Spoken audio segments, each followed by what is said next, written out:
Hi everyone, I'm Hony one of the CIH Vice Presidential candidates.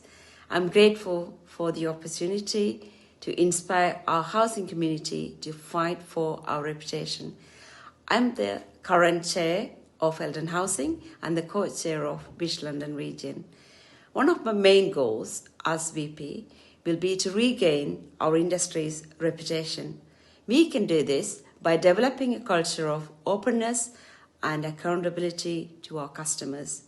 This will also help us to create an industry where young people are inspired to work and where existing workers feel proud of their achievements. Transparency will be important as we respond to the Better Social Housing Review agenda.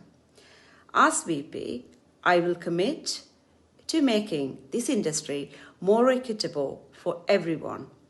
I came to UK from a small village in India, barely able to speak in English.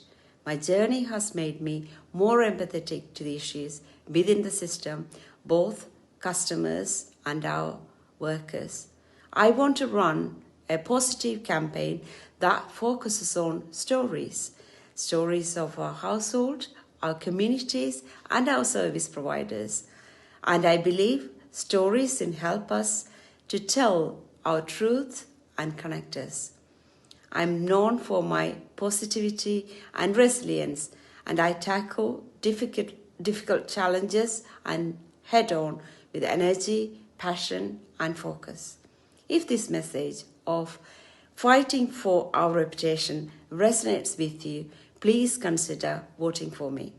And if you're not a CIH member, please take your membership and vote for me. Thank you.